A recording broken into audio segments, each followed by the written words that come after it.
Nice to see you. Thanks for coming. We have some guests today, our students. Does anyone want to talk about, first of all, why you believe you're here? They're in trouble. Just kidding. Never. Went to principals. Why are you here? Take observation To take observations. Because why?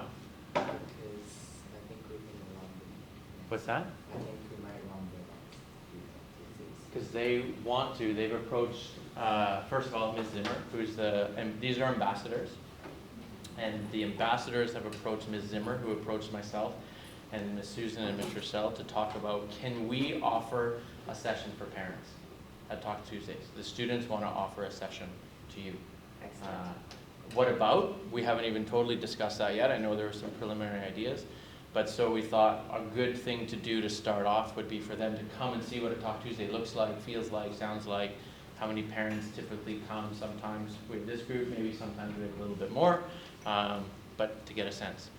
And the double purpose today is you're going to actually learn a little bit more about what we actually do as teachers for the learning that your teachers are engaged in. Because I don't think you often understand, what do my teachers do on these Wednesday afternoons when the students leave? What do they actually learn about? Okay, and you'll understand some of the thinking that we do as a school behind the scenes. Okay, so thanks for joining. Our chat this morning is about our aspirations, and our aspirations, we're going to get to this, but really we're talking about our framework for the future.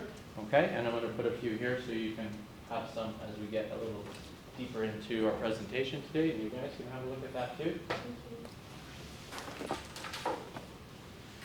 So as always, we want to start everything we do with grounding ourselves in our missions, values, and attributes. And what I'd like you to do actually is you have a sticky note. So if everyone could take a sticky note, students, you too. And I want you to select one of the attributes. And can you identify where on the rosette that the attributes are located? You see the difference between attributes and values? Can someone help point those out? Where the values are versus the attributes? Ilza? The values are around the big circle, and Yep. then the attributes are within the Petals? the petals. Right here? Yeah. Perfect, yes. So these are our attributes. These are our values, right, and our mission in the center. And so I'd like everyone to identify one attribute that speaks to you. One attribute that you look at, and for whatever reason, you don't have to share that reason, but I'd like you to take that attribute and write it on the sticky note. That's the only word you need to have on the sticky note at this time. One attribute that you select for your reasons.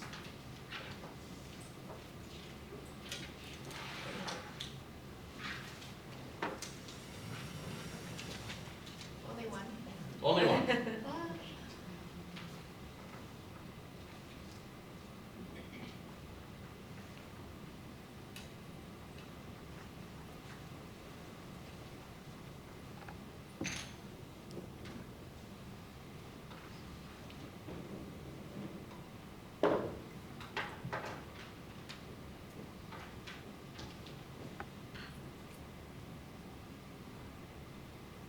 Everybody good? Got one? All right. So today, we have three things, and part of what we're doing today is modeling kind of what we are doing. So you're experiencing a little bit of what we're actually doing as a faculty, and that starts with the idea of enduring understanding, which I'm going to talk about a little bit later as well. But what I'm hoping your understanding is leaving today are these three things. Okay, one connected to the whole framework for the future and how that's going to guide us through 2020. Now, there's in some places we had 2027, and I wrote that on the slide, and it should be 2026, right? I made a correction to the other slide. So through June 2026, it's going to guide our strategic direction. In terms of the middle school itself, we're going to be focusing on strengthening our core curriculum and embedding our attributes, and I want you to understand what that means, not just those words. What is strengthening core curriculum? How do you do that? And that understanding by design is an approach to planning units of study that emphasizes deep learning and transfer. And I want to spend a little bit of time talking to you about that idea of understanding by design, what that is, so you can walk away with a bit of understanding. So hopefully those are what you're going to walk away from today. To go backwards, a little bit. If you've been part of my Talk Tuesdays last year, at the 6-month mark, so somewhere around this time, I actually had a Talk Tuesday where I reflected on how my first 6 months went as a principal, things I had learned about the middle school. And I shared these slides at that time.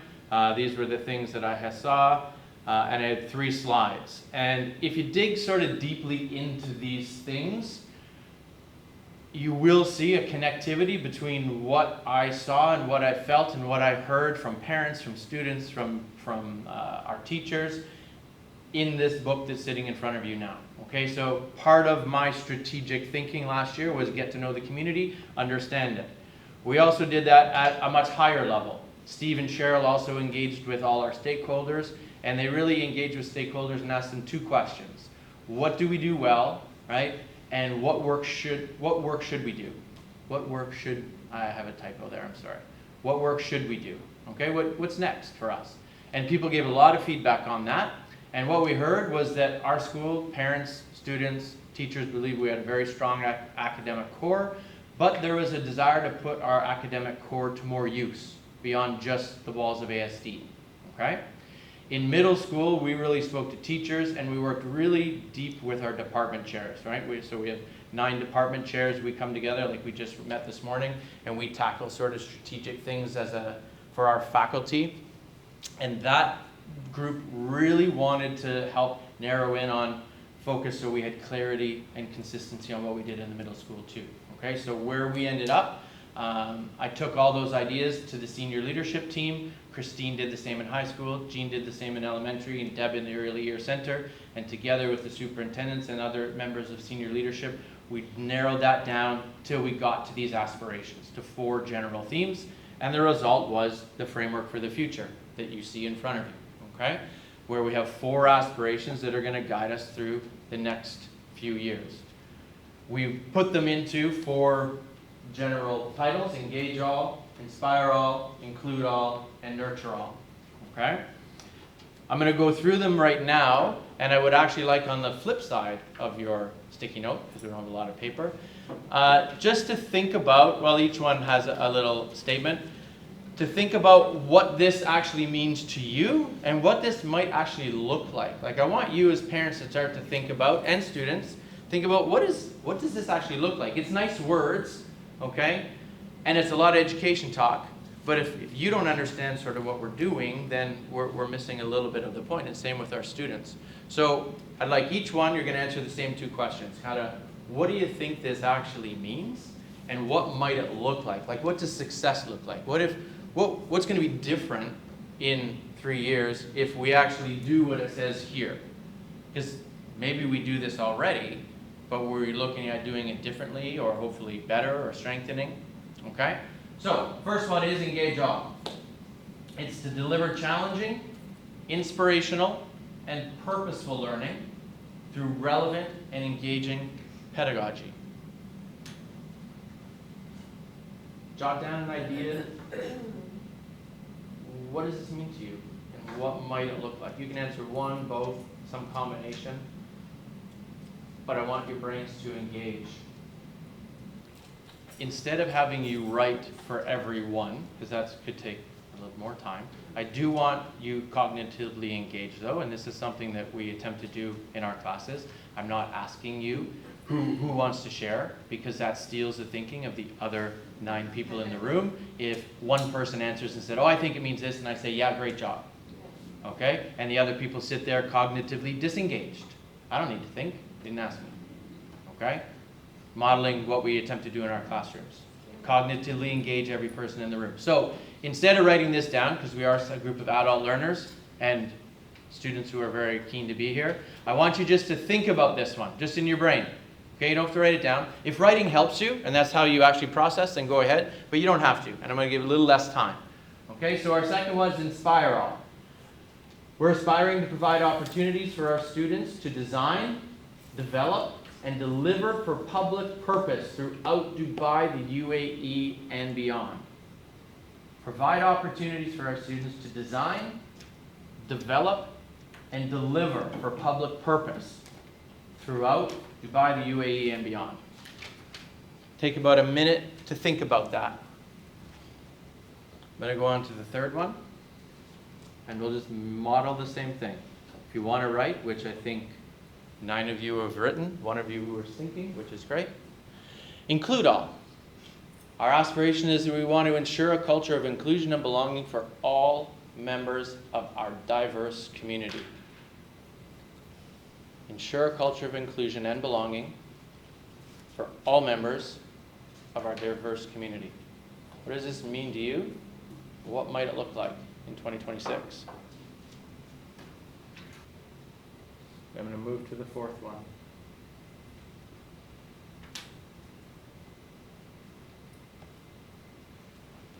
The fourth one is nurture all.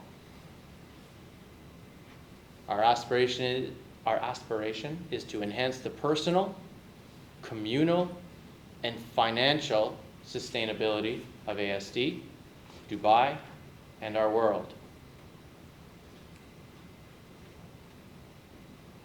You can think about connecting personal to sustainability, communal to sustainability, and financial to sustainability, not just financial to sustainability.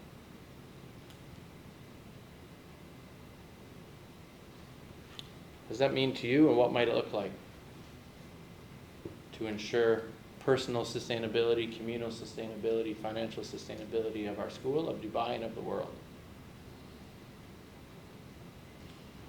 And then I'm going to structure this next slide a little bit myself, different than what I would typically do.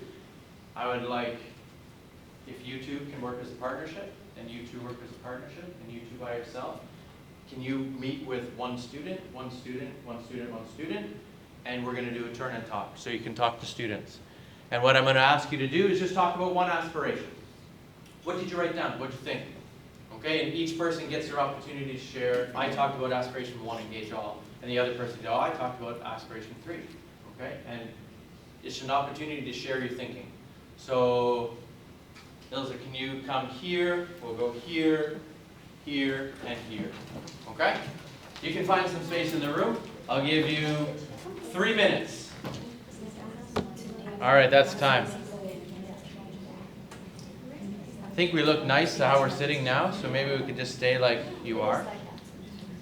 Nice to be intermixed. Thanks for that. Does anyone want to share any thoughts that came out of that with the larger group? You had a moment to talk and listen. Did anyone hear an idea that they thought was interesting? Anyone hear an idea that they thought was interesting? So we all agreed that to inspire and to include it, as well as the global citizen, they to connect for including different cultures and to grow up with such diversity. It truly makes us the global citizen.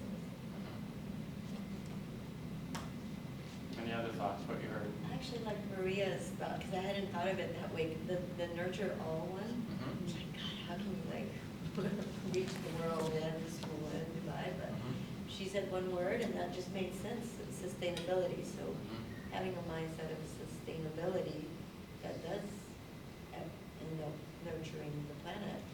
Yeah. In everything we do. In everything we do. Yeah. So it starts with us. Right, Yeah. it starts with us, that was neat.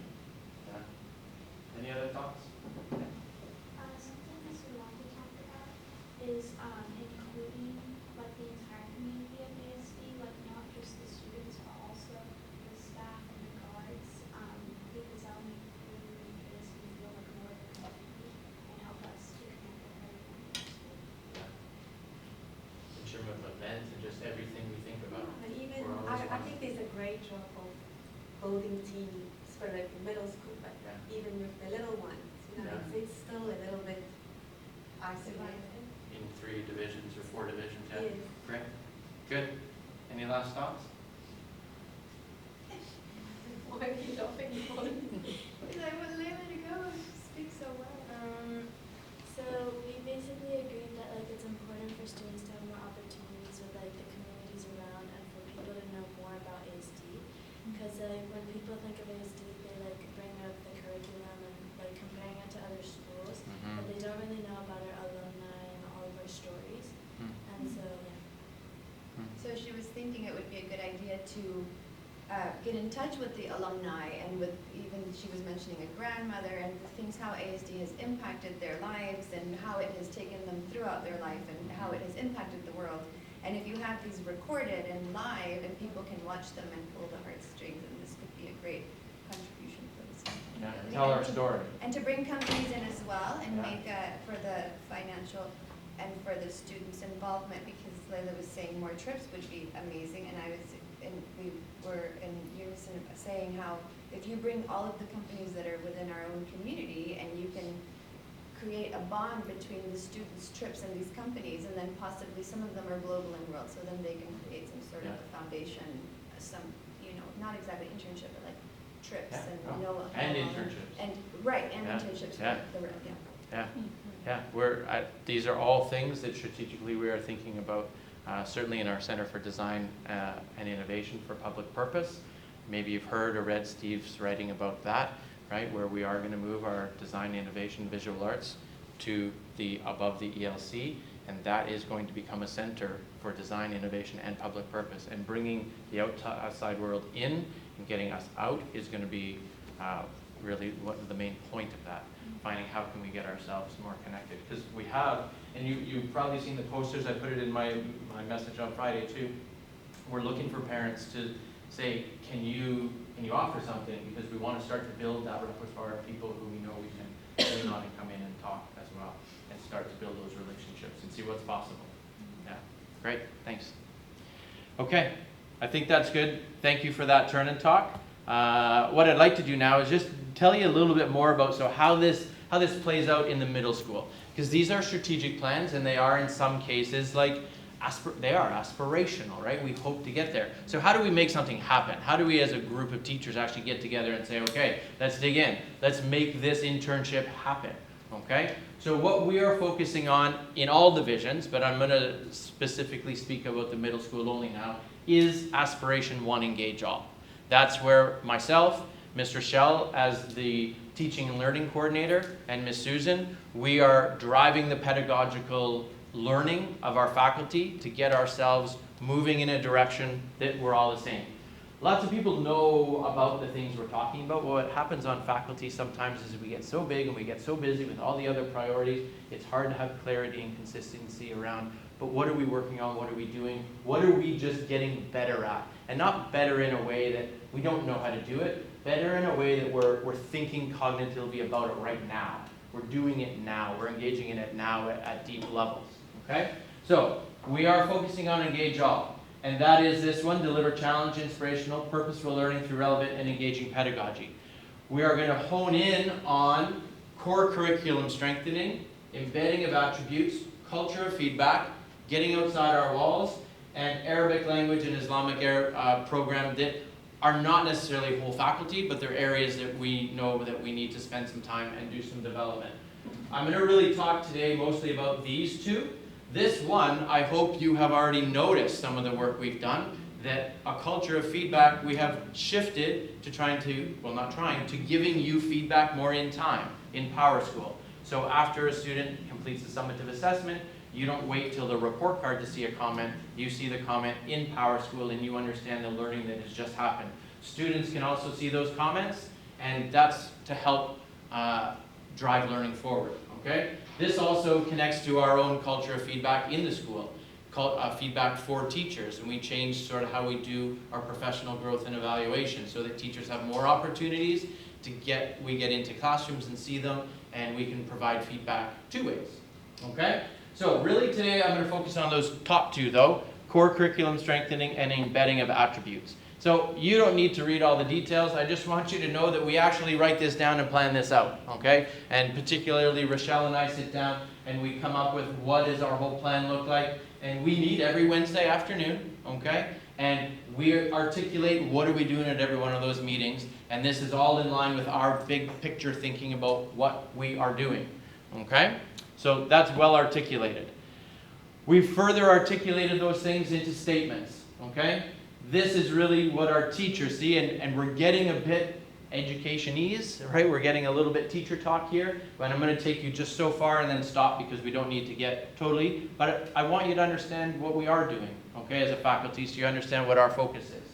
So the first thing is we are working to have a comprehensive documentation of our offering in Atlas, which is our curriculum mapping program, Okay, so we have a software product called Atlas. It's a curriculum planning tool, and teachers are expected to plan all their units in there.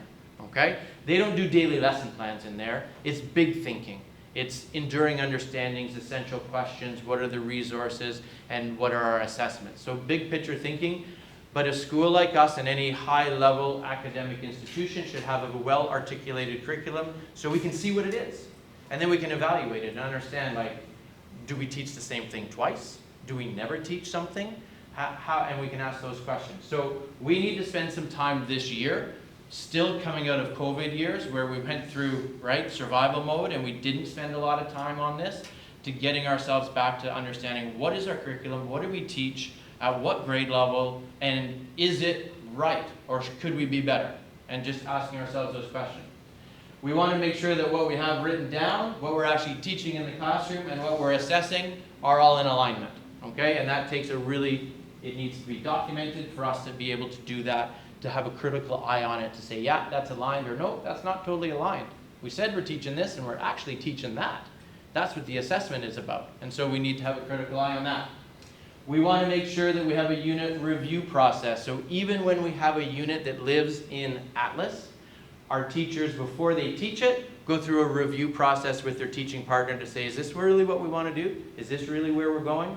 Are our objectives still online? Is this assessment still relevant? Is there a new article or a new piece of information in the world that we think fits in here right now? And we want to have that process in place. And overall, we want to have robust evidence, and this comes often in the form of student assessments. We see what they do.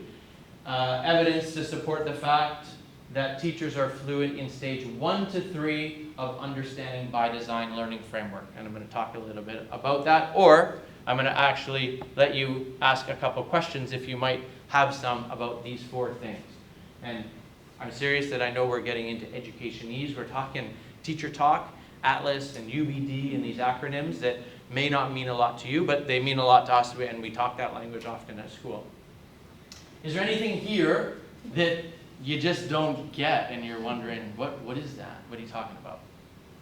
I have a question. So these are all things that are not in place at the moment, and you're working on having them up and running 2026 is the goal. Is that what we're talking Great about? question. Here?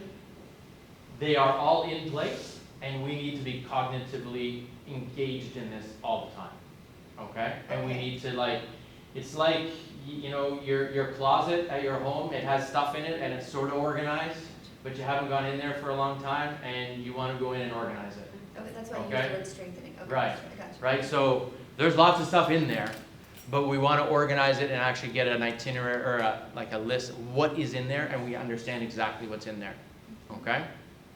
Great question. Is this a process that happens very often? Because it seems like I said, technology, right? Like you get the iPhone 14 and now the 16 is out. So Yeah. Is this something that we're revising so constantly that perhaps, you know, like once the teachers get good at it and we all get, then, oh, something new has come up and, you know, or Again, is great question, and our teachers ask that same question, and I'd say no, but what we do, no, we're not reinventing a unit. And we may find when we do our audit, right, to see what's in there, we may say, this unit's in great shape. We don't have to touch it. It is beautiful, it aligns, it does everything we want. This is great teaching, okay? We only want to spend some time and effort on ones where we say, yeah. And we do want a process to always be critically reviewing it though.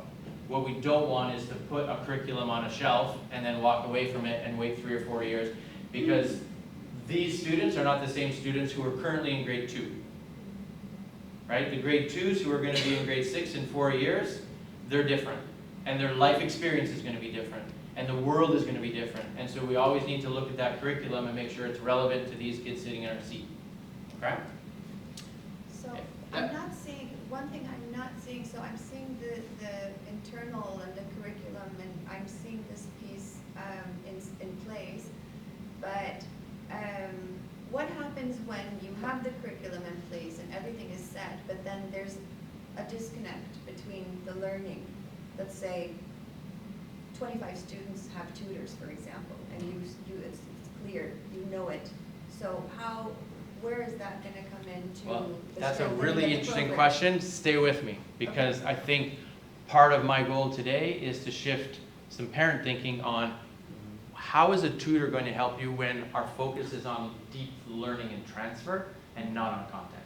Whether it's tutor or the teacher itself Yeah. who's already there, like if you know that there's the majority of the kids having to go back to the teacher to get extra work, extra learning, whether it's in school or out of school, it's not necessarily the external being picked. Yeah. You know what I mean? Like the curriculum is there, but then So where is that bridge?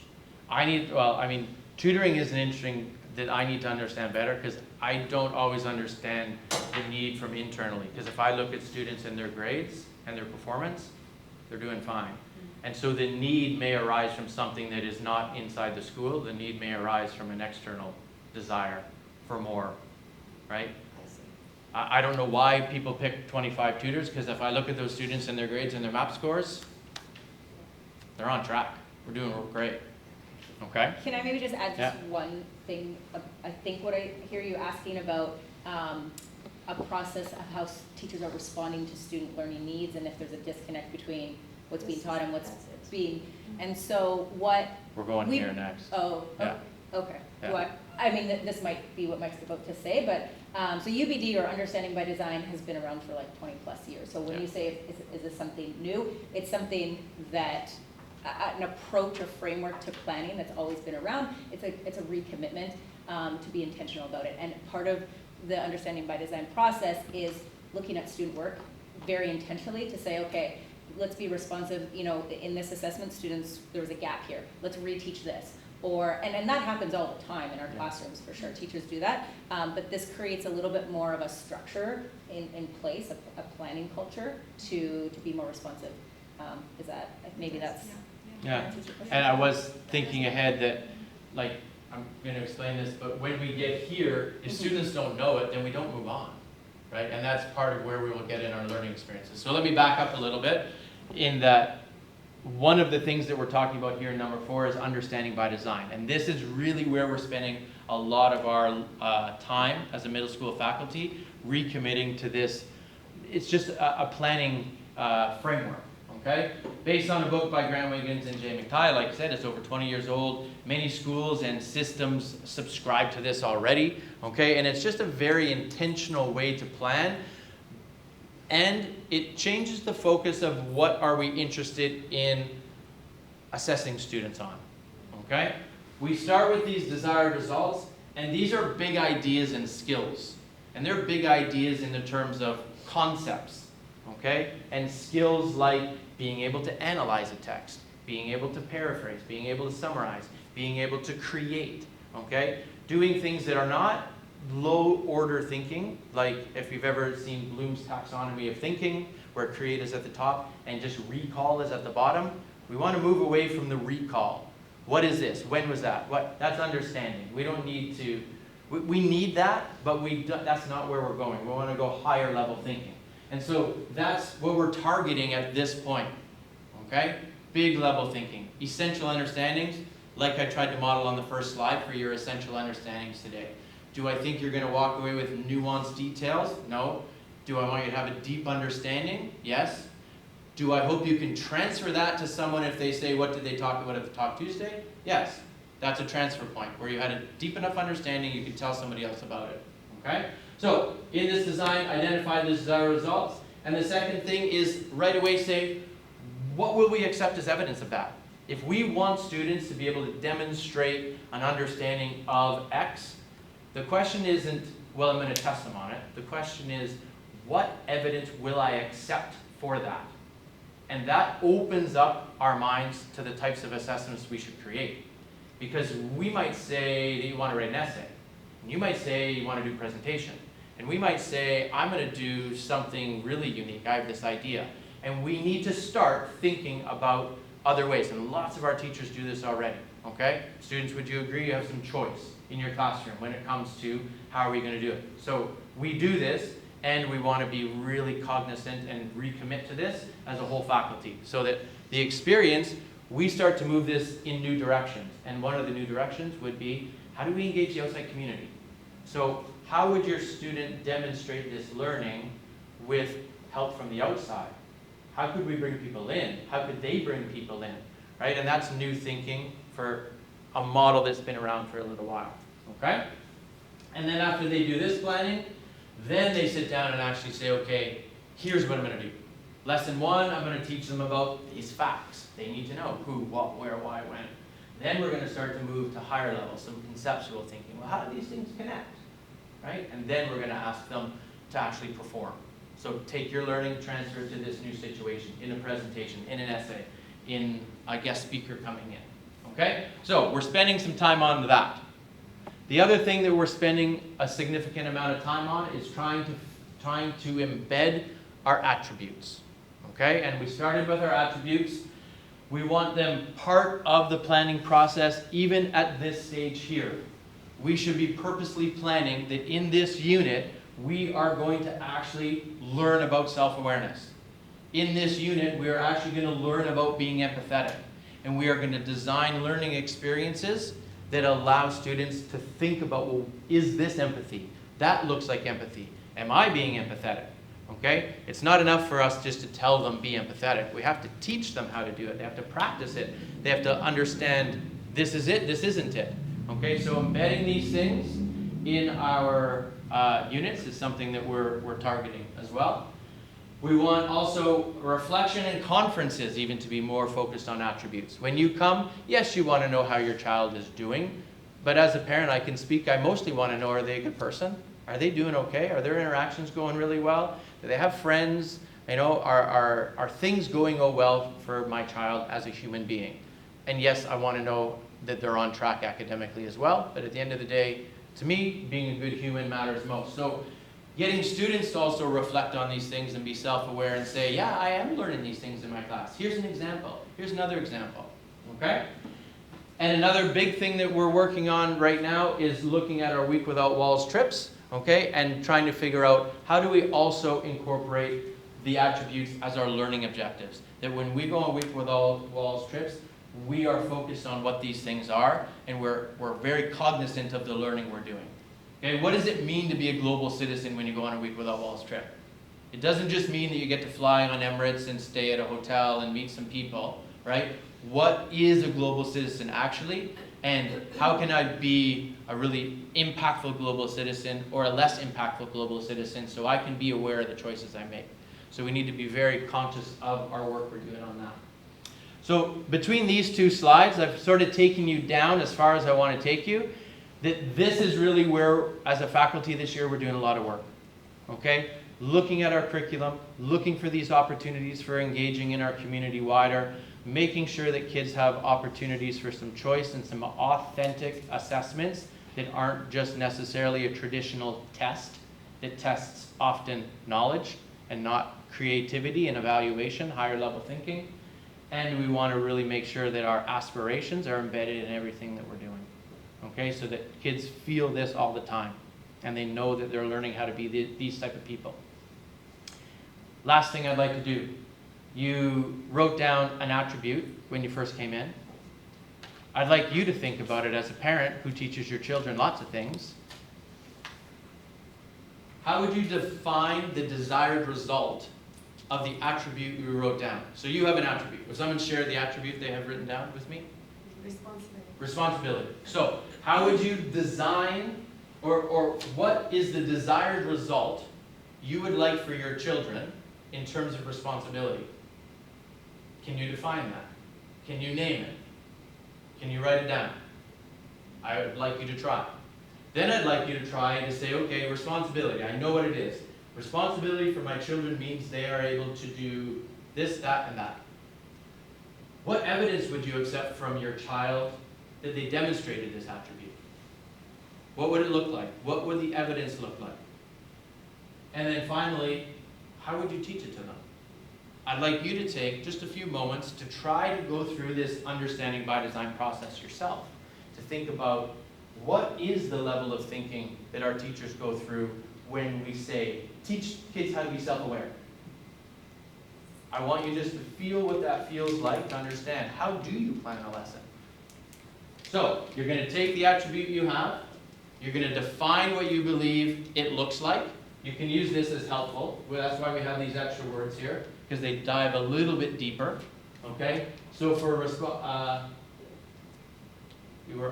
yours. Which one did you write down? Responsibility. Core value. Core value. So can you write down a attribute? That's okay.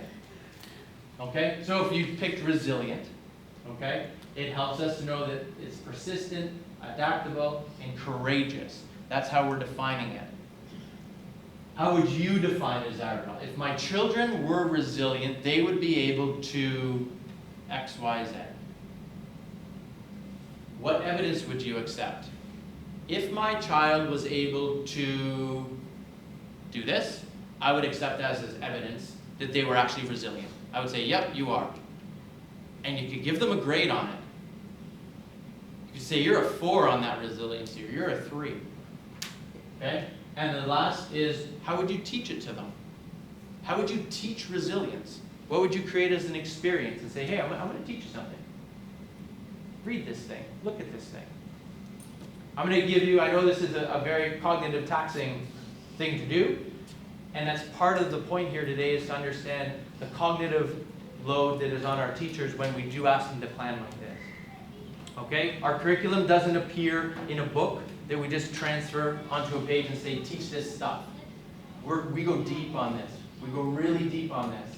And we think about how can you actually create these experiences. Students, you ready to try this too? How could you design a lesson on one of those attributes for others? And what would you accept as an assessment that proved it? You got it? All right. Give you 3 minutes.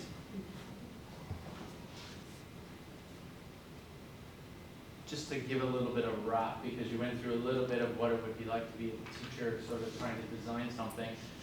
This is also where we would create a rubric, right, that lists proficiency levels, and we would describe the learning, and we would expect that it goes here. Is there a right and wrong kind of answer in what you're doing? Right? Is there, you got it, no, you didn't get it. And that's really where we look at our proficiency rubrics, where we are, okay, and how we define the learning, and we try to write those rubrics in ways that help guide the students, right? If you do a presentation, and make sure a good presentation has this, this, this, this, this. And when you're doing your speaking, it's this, this, this, this. And you need to do all these things to reach the top. And if you miss some of those things, or you don't do them quite as effectively, then you're here. And if you're missing more and less effective, then here. But it's not you got it right, you got it wrong. Okay? And so we're really going to deep thinking, okay? And those skills and those concepts. Does anyone want to share what the process? I don't need to know what you actually wrote down. Was the process easy? Was it difficult? What do you think? Thoughts? For me, it was really difficult putting it into an experience because, like, you don't know each kid, like, uniquely, so, like, you're not completely sure what each kid is going to get out of it because it's really going to be different for every kid. So it's kind of hard finding something that every kid's going to connect with that's going to make sense. It's a great point. And it's why early in the year, we really talk about get to know your learners, get to know your learners. And why often those first weeks of school, no, there's not a lot of learning that happens. Because getting to know who is in your room is the most important way that you're going to actually be able to do exactly what you're talking about. To know who's in my room, and why we always need to relook at our curriculum. To say this group of learners, they don't have any interest in that. Right? That last group of learners who came through, they had high interest in whatever it was. This group doesn't. So I'm gonna teach the same big ideas and the same skills, but I'm gonna change up a little bit how I'm doing it. Right? Other thoughts on the process? So I picked empathetic, right? And Yeah. at the beginning it was like, oh, you know, if we were all more empathetic, then there would be world peace. But then when you put these questions in, and then it really makes you think, okay, how am I gonna get there, right? So it really helps to, you know, to say, okay, this is what needs to be done, or this is, you know, it's not as simple as it seems to just pick one, right? So it really helps you, you know, think more deeply into, okay, how are we gonna achieve that? Yeah. And it's not easy, No. right? Especially, like, well, our ask on teachers right now to move in this direction is not easy. It is a little more within their wheelhouse. Oops, I went the wrong way. It's a little more within their wheelhouse to deal with curriculum and content. right? I'm gonna teach this in science and I know what my evidence is and can you do this? And yes, I can do that. This is a little bit more in the wheelhouse. But certainly moving into attributes, we're aware that there's a big cognitive load here and it's gonna take us time. And that's why these are attributes, and that's why again, I don't have perfection that like we're gonna get that desired state for all of our faculty. The process of the cognitive engagement with doing it and then being aware, ooh, there's an opportunity for empathy, or there's an opportunity. That's kind of really at the end of the day what we can really do, right? Raise everyone's awareness and think about it, and students too. Any other thoughts? Yeah. I thought that overall, I mean, I think ASD has all of this. You know, our students here are a great representation of how good you guys are. But if we could improve one, I picked communicators. Yeah. And I think that, again, although I would say ASD students generally communicate well compared to, I think, many other school students, more at individual levels, there's differences, for example, between males and females generally, and even within the classrooms, there's differences in the communication. But I think down the road, getting across empathy, being a global citizenship, innovative, all of that, to be good verbal expression, calmness, my own self-awareness with how I'm dealing with my emotions, and also my social cues to reading who is observing and how much they're intaking. I think focusing on communication, presentations, like doing a lot more, let's watch this video, this is a good example, and this is not. Give feedbacks of your own videos before and after in classrooms, like, hey, what'd you think of this? And impromptu, okay, let's do some practice, what would you do? Present it, watch yourself again. I know people hate watching videos. Yeah. I hate my own videos, voice, but it's really helpful, whether it's sports, presentation, but I think that's very hands-on, and you can do all of the assessments and feedback, recycling that individually and with your peers, with the teachers. But it's a great example of how if I'm teaching a unit, and it doesn't matter what unit, right? I taught social studies, so I could have a social studies unit where I know I'm driving them towards some sort of presentation. That could be on camera, that could be live, right? That could involve another person as a dialogue. We can have choice for students in there, and self-awareness. And so I picked those two attributes as part of those things that I'm focused on, right? My desired result is going to also be communication and self-awareness, right? And then we can articulate that. And a big part of, again, where we'll go is creating those expectations with the students then too. What does a good communicator look like in a grade 8 presentation, right? Let's define it, and that helps form our rubric, right, for what we actually expect. Students, do you think you feel this in our school already? Yeah? Can you speak to the attributes at all, where you see and feel them, or feel you learn about them? Any examples that come to mind? With global citizens, we mostly only learn that in like social studies and whenever we have like leaving out walls trips, because like we're culturally engaged in like the culture in whatever country we're going to. And in social studies, we usually learn about like the ancient past, the history, and so like I think we do really well with that one. Yeah.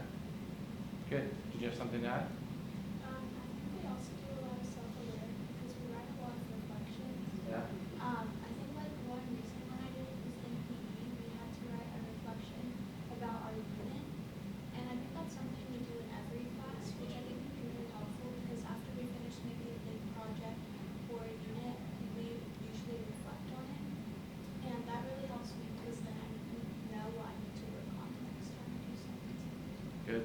And it is the best form of assessment when we really get through all assessment types, formative, summative, diagnostic, what do you put in? The best form we can get to is making sure that we have clear learning targets that are understood between teacher and students can self-guide. Here's where I am. And in my experience, and students, I'm sure you can speak to it, students are harsher on themselves than teachers are. If they're actually given the opportunity to self-assess, they're like, I'm not actually there. I'm a 3. There's more. I have more. Or I could have done this differently. Okay? Great. I love that. Self-awareness and reflection, yeah.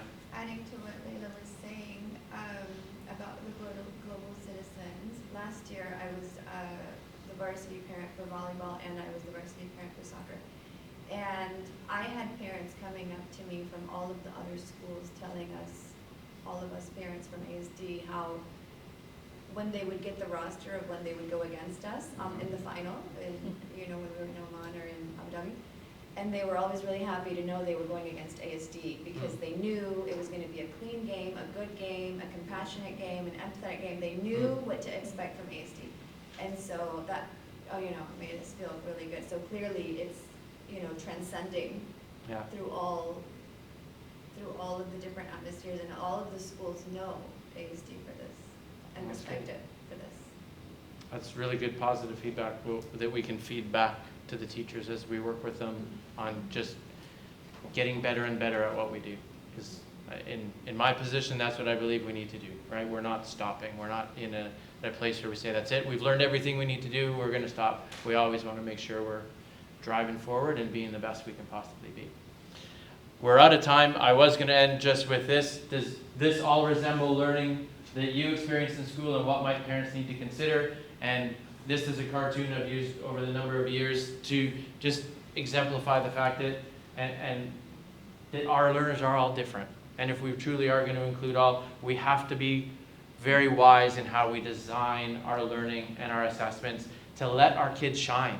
Let their strengths come out, okay? And if those desired results way back in the very beginning, if we can define very, very clearly what it is we want the students to learn, those essential understandings, then there should be multiple ways to get there, okay? And we shouldn't all have to go through the same, you have to write this one thing, this is it, this is the only way you can do it, because often that becomes a barrier, right? The student is engaged in the task where they have the learning, and the task is actually a barrier. So, any last thoughts, differences, or messaging that you can cascade out as parents ask you, and you can transfer your knowledge from today to others? Yeah, one big question I think with the UBD, the understanding by design, the assessment part. For ASD, I know we have the 1, 2, 3 is the major data points, and I love the student reflection. I think that's, like, I agree, that's such an important part. But is there any other assessment points that teachers use, not even just in the individual classroom level, but if you haven't, I would suggest, how do you integrate the different scoring? It's like, is there anyone that can interpret that? One teacher, wow, he's getting a 3 on this, but 4, 3, and all of a sudden a 1. Is there someone that interprets that and can not just look at the individual grades by subject, but as a student, as a whole student? Yeah, we often how do you do that. measure and how do you assess that? So, I just want to make sure I'm answering the question you're asking. Are you asking, can we see, like, first of all, can we see it? Yes, we can. Right, the one. So I could pull up your son and I could see him across the board. And I could see many other data points too. Attendance, these sorts of other data points that help me put a whole picture together of who this student is. Help me understand the second. So I guess cognitive achievement-wise, the only one is the 1 to 4 in the classroom. Like when you're saying you're assessing the students' growth and the subjects, etc., do the teachers only have that, or is there another form of assessment? We have those others like MAP okay. and the CAT 4, right? And we have just the interaction, which is probably, I mean, we're referring to it as like So street data qualitative. too, like how's it going, right? Counselor visits, those are all very important data points for us as well, right? What else is going on in your life? But in terms of actually learning, I mean, if I'm driving towards this one sort of assessment, I have multiple data points along the way, right? I'm not just telling you you're going to do this presentation and you don't get any feedback along the way. How's the presentation going? Show me your notes, show me your structure. Oh, we need to work on your structure. What are you thinking? Okay, feedback. There's loops happening all the time between teacher and student to get to that point. I don't feel I'm still answering your question though, where you're getting at. Yeah. I feel like you're looking for, like, what, can you give an example of what? Because 1 to 4 is a very wide range even.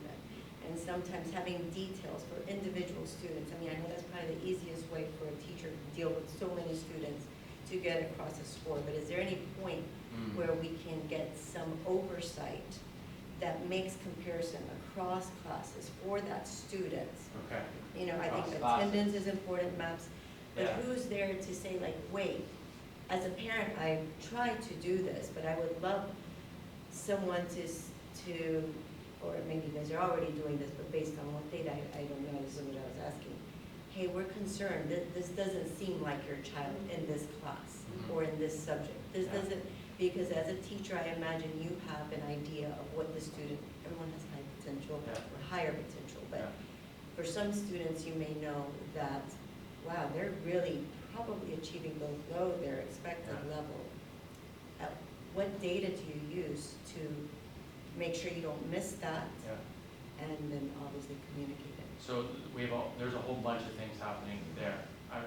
One thing that I'd start with is we do create opportunities for teachers who teach the same class to grade together. So we do, I know that's not exactly what you're asking, but we do have a calibration for one thing, so that between teachers, we don't do a great job so far, although we're talking about moving this outside so that we could actually look at a piece of writing as the PE teacher, the English teacher, the science teacher, the math teacher, right? And we could say, what is this, right?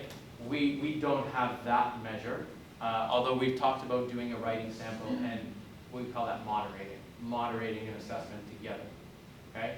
On the other side, in terms of like fail-safes, to make sure that we have many of those in place, right? Teachers, they keep an eye, the advisor keeps an eye. We meet once every 8-day cycle as an administrator, Rochelle, the counselor, and the learning support teacher, and we go through our data. We have a way that teachers can just input information to us, like, ooh, I have a wonder. I've noticed this, I've noticed that, can you sort of follow up? And we do that as well. So there are actually many layers out there. If a student was not doing well in one area, that we would potentially pick up on.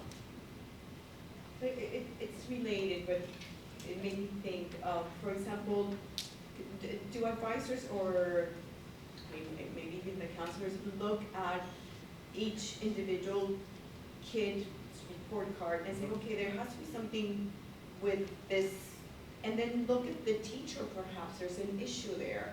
Because I remember in college there was a teacher who consistently would flunk half of the class. It was not our issue, it was the teacher. So when you have a kid that's consistently having 3s and 4s, and all of a sudden you have a 2 in whatever subject, but then you see that all of the kids are having 2s, well, there's a red flag there that has nothing to do with the kids. The only thing I wanted Does someone sees that? So yes, and those systems are also in place, Okay. absolutely. And again, that team meets from multiple layers. That's why all those people are in that meeting. An admin is there, a counselor is there, a learning support teacher, and then Rochelle is there as well. And Rochelle and the admin, we often work with teachers because maybe there's some strategy we need to work on. The counselor and the learning support, they work more with the students. And so depending on what comes out of those, we determine how we follow up. I just wanted to add one thing as well, is that because we're a standards-based school, like standards are the guide of what we're getting students to. And so, like, I don't know if that's really what you're asking, but like we have our standard, we unpack our standard. Is our student meeting that standard? And what do they need to do to be challenged to go, exhibit more depth, and being able to moderate and to kind of bring student work together with other teachers, so it is equitable. I think you're asking a slightly different question, but I also wanted to emphasize the fact that standards is also our driver, and to see what's, like when you were saying about catching students, like that's what, there's very expert people in the world who develop standards to meet, like this is the 7th grade math standard, this is where we're getting our students to do. So that's another, I guess, data point that we use and guide our learning. I just want to be conscious of probably the students need to get to their. They don't want to go there. They want to Okay, stay here. fine. This is fun. You can go. Would you like to go back to class? I mean, We're almost I wrapped. don't want to force you, but I don't know if you're thinking about, oh my goodness, I'm going to be late. Last question, because I actually have to be somewhere else. Okay, yeah, I just want to ask about this, because you mentioned this culture or the feedback, Yeah. and providing more feedback to parents, how their kids are doing, and then the kids are doing self-reflection as well. But just like the students coming from all over the world, backgrounds and cultures, and teachers are all very different as well. Mhm. And we're new to middle school, but my daughter would come home and say, oh, she has such an amazing lesson with this teacher, whereas the other teacher, she has no clue like what are the standards or the goals, or what are they supposed to do. It's not even clearly understood by the students. So you can, so I wonder if there, ways for the school, for the students to provide feedback directly to the teachers, and also maybe to the Rochelle or you, like just, okay, there is some maybe improvement can be done with this particular, subject, or this teacher is doing such an amazing job. Maybe he can share his experience and skills with others, I think that would be really helpful. Yeah. So we are in the process of exactly that, and we've been working towards it. We're trying to collaborate across the whole school, so we have a little bit of a similar system in terms of how students are going to provide feedback to teachers. I did a little fact-finding mission just recently and collected from all our department chairs who does what in your department, and we have a ton. Like, there is a ton, but it's not like the same, right? Every teacher sort of has a different thing. Every department is similar, but even teachers there. So I've collected all that data. We meet as a learning leadership team, which is ELC through grade 12, and we are actually in the process of moving towards what are we going to do that's systemic and that we can maintain. Because again, it goes to our last attribute, is sustainability, right? If we do something like that, we don't just want to say, oh, let's do it, and then it dies in a couple of years because I leave, and then it's not something we do anymore. We need to do these things in thoughtful ways so that they live. So we're moving towards exactly that, and what we want to do is actually not just have a survey, but also have some conversations. So 2 levels of it. One level being kids can give their teacher feedback in a form, anonymous, so the teacher can have it, and that lives with the teacher. They don't need to share that with me. If they ever want to, they can, but I don't need to see that. They need to just hear their own feedback. That always resonates. And Rochelle and I have a plan that we're going to get groups of students together to bring them in a room and just say, what's going on? How are things going? Tell us. Tell us. And guide those conversations. So that is all. We are ready to go in middle school for that. Yeah.